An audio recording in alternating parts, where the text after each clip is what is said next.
The new WaterAid Global Strategy is seeking to really focus on a very ambitious target of supporting the political commitment at the highest levels internationally of trying to eradicate extreme poverty by the year 2030, but also to reach universal access in water, sanitation and hygiene worldwide by 2030.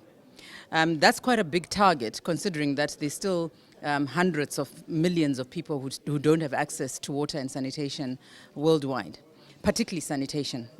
So I think that focus is quite a strong focus, and one of the most exciting things. For the next 15 years, we're really pushing in all the countries we work, but with other partners and governments across Africa and Asia, to see what can be done to realize universal access to water, sanitation and hygiene by 2030.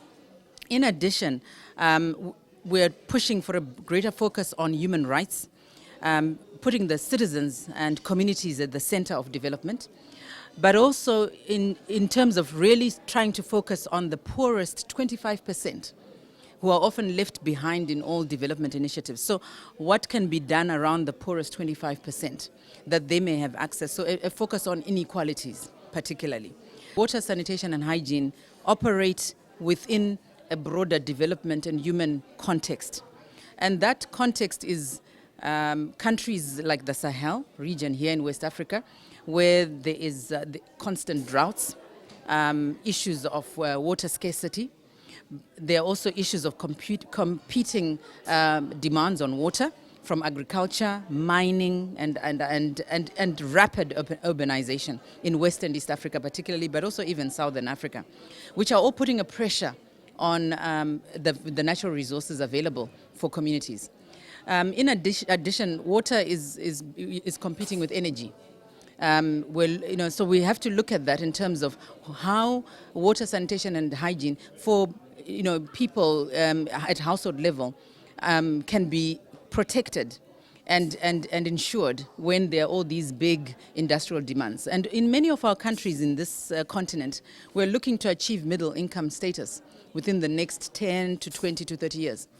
And middle income status means we're focusing less on poverty eradication and more on economic progress and economic development. So in that context, the competing for water and its impacts also on sanitation because of pollution becomes quite important. On top, and maybe the last thing, is the population explosion. This is a continent where we are growing, and there's a huge youth population and young people population. So we need to think about that in terms of what does that mean for women and girls, who are the ones who are producing and breeding, but also for those new entrants into society. They will have needs also for water, sanitation and hygiene. They will also want employment, so livelihoods becomes an issue. They will also consume energy. So all of these, and they will need food. So clearly we see a link between water, sanitation and hygiene with food security, energy, agriculture, industry, climate change and environment, and the need to ensure that in the work we focus on all aspects of that and work with all those other sectors too, to ensure that progress is made and we can actually achieve universal access. Because universal access in water and sanitation and hygiene cannot happen if, for instance, there's not universal health coverage.